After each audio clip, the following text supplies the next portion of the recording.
Ceci est une histoire vraie qui s'est déroulée au nord du Bénin. Maman appelle le docteur, je recommence à sentir la douleur dans le bas du ventre. D'accord ma chérie. Tout de suite. S'il vous plaît docteur, ma fille a recommencé à se sentir mal. Ah vraiment madame? J'ai fait toutes les analyses, je ne trouve rien. Bon, je vais faire une échographie plus approfondie pour voir si je trouverai quelque chose qui m'avait échappé. Amenez-la dans mon bureau s'il vous plaît. Ma chérie. Le docteur a dit qu'elle voudrait te faire d'autres analyses plus approfondies pour voir. Depuis 3 jours que nous sommes ici maman, et ça ne va pas. Je n'en peux plus. Tous les médicaments qu'elle a prescrits ne fonctionnent pas. Je veux rentrer à la maison. Si je ne vais pas au boulot, je risque d'être virée. Mon patron est très sévère. Si ton patron te chasse, moi je serai là pour te soutenir. Ta santé est plus importante que tout. Bon, je vous avoue mademoiselle que je ne vois rien. Je vais simplement vous prescrire des antidouleurs.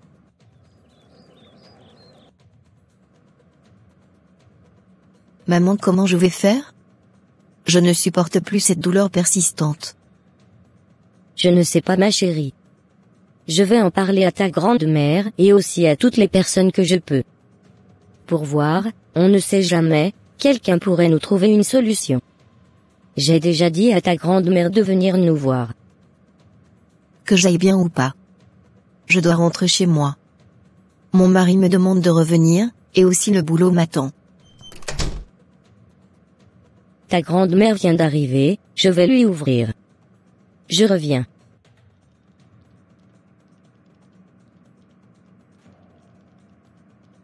Bonsoir maman. Merci d'être vite venue. Bonsoir ma fille. Où est Sonia? Elle est dans sa chambre. Ok, laissons-la se reposer. Accompagne-moi au marché. Il y a une dame traditionnaliste, qui maîtrise beaucoup les plantes. Je suis sûr qu'elle va nous trouver un remède efficace. Maman, tu penses vraiment que cette dame pourra nous aider? J'ai vraiment peur que quelque chose arrive à ma fille. C'est la seule enfant que j'ai. Je me souviens aussi qu'elle faisait beaucoup de crises à l'école. J'ai vraiment peur maman. Je pense que les sorciers veulent m'arracher mon enfant. Ne t'inquiète pas ma fille. C'est cette même dame qui nous avait aidés à l'époque. J'ai confiance en son expertise. Bonsoir Nana. Comment ça va? Ça va mamie. Ça fait longtemps. Qu'est-ce qui t'amène par ici? Tu te rappelles de ma petite fille, c'est encore elle. Elle a de violents maux de ventre depuis 2 jours, on est allé à l'hôpital sans résultat. Je suis venu te trouver pour que tu me trouves un remède. Propose-moi quelque chose de vraiment efficace s'il te plaît. Ne t'inquiète pas. Tu sais que personne ne s'y connaît mieux que moi. Tu vas prendre ces plantes que je vais te remettre et les associer en lui donnant à boire 3 fois par jour. Mais il y a aussi ce collier de hanche qu'il faut lui donner à porter. Ce collier est déjà préparé et conçu pour la guérison, c'est un tout en un. Il va la protéger des maux de ventre. Merci Nana. C'est toi la meilleure. Waouh, je me sens mieux maman. Ça ne fait que quelques heures que j'ai pris le remède. Et ça va beaucoup mieux. Je vais rentrer chez moi. Je suis rassurée ma chérie. Continue le traitement. Et n'enlève pas non plus les perles. Ça va te protéger contre les mauvais œils. Merci maman. Dis au revoir à grand-mère pour moi. Je suis heureux que tu ailles mieux ma chérie. Merci chérie, je vais très bien même. Waouh. J'ai vu que tu as porté des perles. Pourquoi? C'est la dame chez qui on a pris le remède, qui nous l'a vendu. Oh je vois, c'est joli. J'ai aimé. Il faut acheter encore plusieurs autres de différentes couleurs. D'accord, je vais en acheter pour te faire plaisir.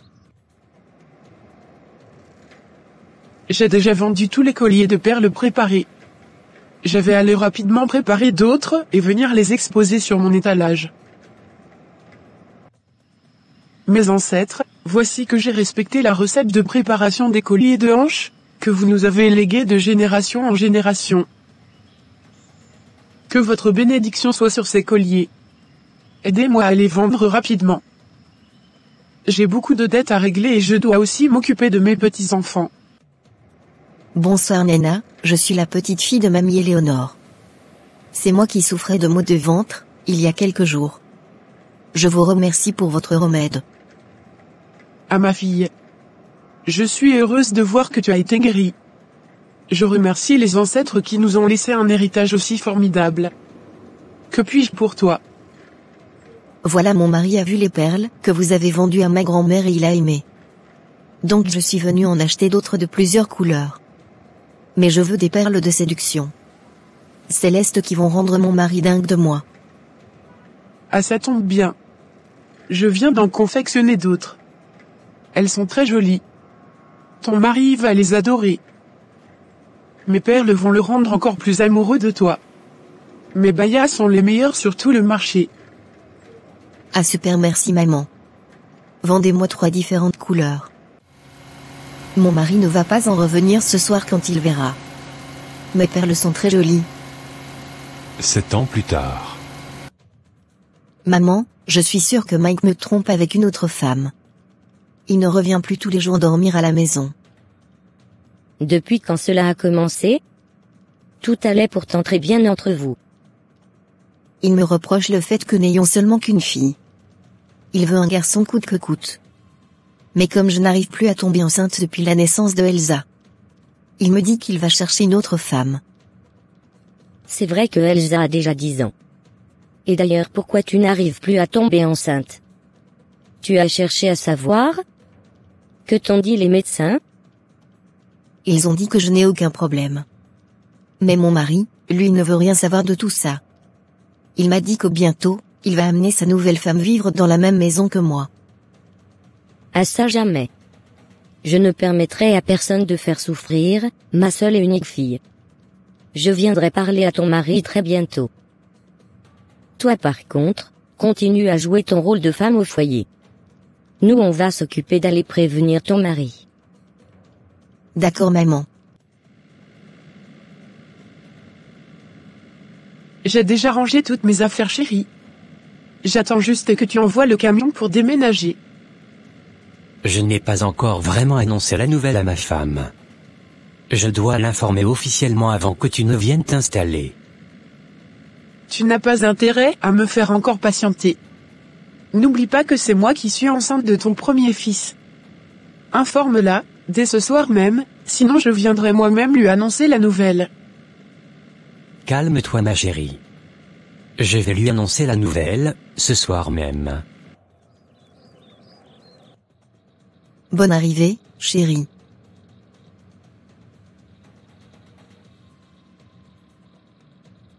Pourquoi tu me rejettes comme ça?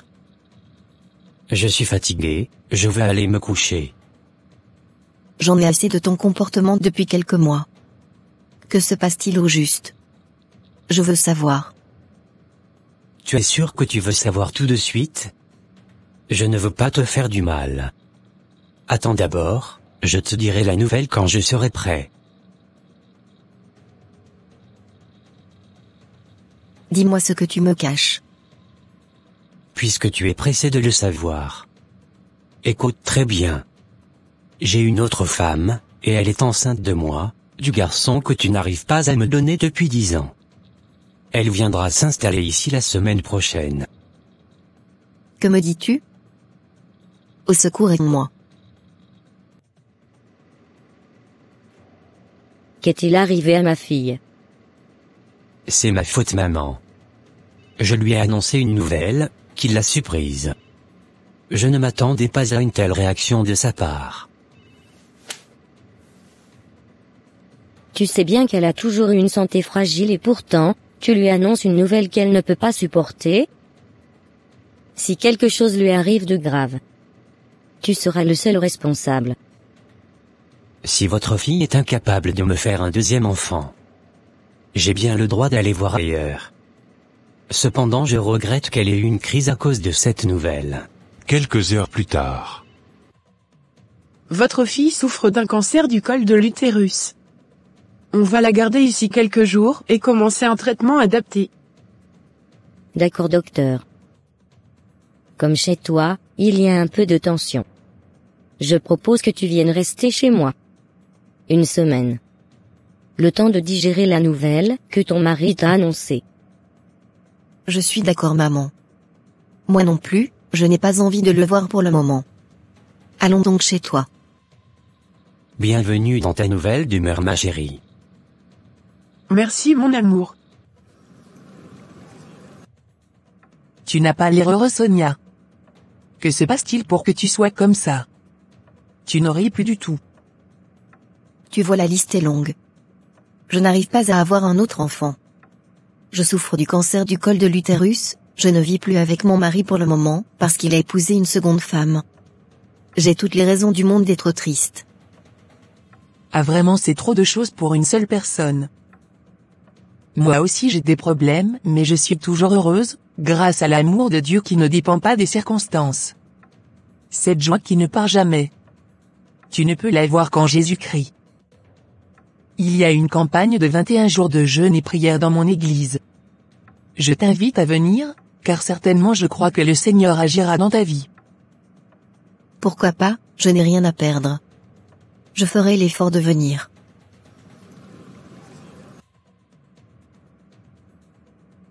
Il est écrit dans le livre de Psaume 50 verset 15, « Invoque-moi au jour de la détresse, je te délivrerai et tu me glorifieras. » Nous allons nous tenir la main des uns des autres et prier en invoquant le Dieu de fidélité, afin qu'il dévoile et détruise tout ce qui n'est pas de lui, dans nos vies. Au nom de Jésus prions mes frères et sœurs. Par la puissance du nom de Jésus, Père Céleste, je prie que tu révèles ce qui ne va pas dans la vie de mes frères et de mes sœurs. À cause de ton sang Seigneur Jésus, qui a été versé pour toute l'humanité, manifeste ta puissance parmi ceux qui croient en toi.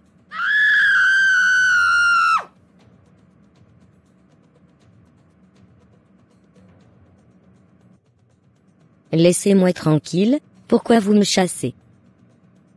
Qui es-tu, démon? Sors immédiatement de son corps. Je suis le serpent attaché à ses reins. Lorsqu'elle souffrait de maux de ventre, c'est moi qui lui ai donné mon aide. Donc maintenant elle m'appartient. Je veux ma récompense. Quand elle tombe enceinte, nous avalons les bébés.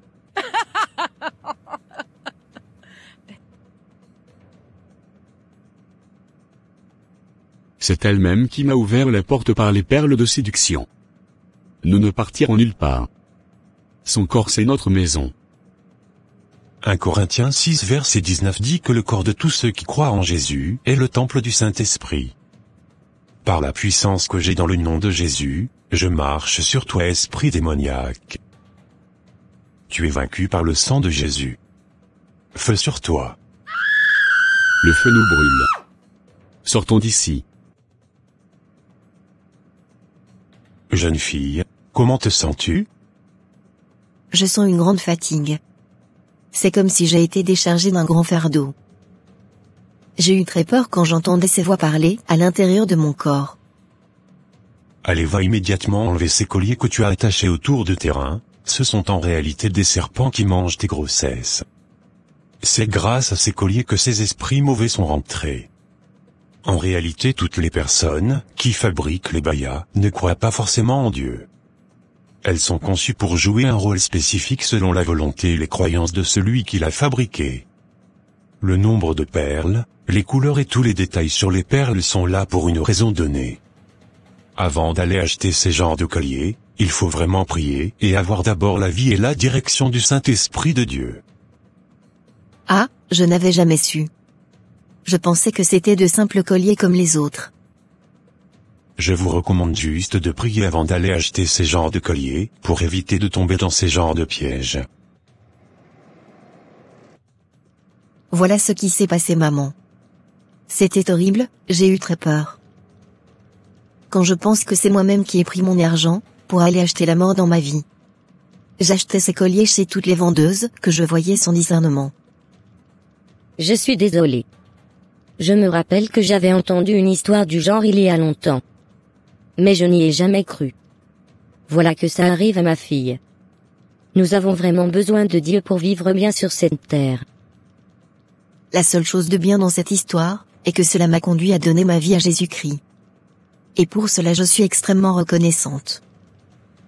La seule chose qu'il me reste à faire, c'est de retourner chez mon mari pour récupérer ma place et chasser cette croqueuse de diamants. Et je sais que le Seigneur Jésus va m'aider.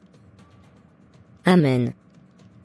Merci d'avoir regardé, n'oubliez pas de liker et de vous abonner à la chaîne. Soyez bénis. Amen.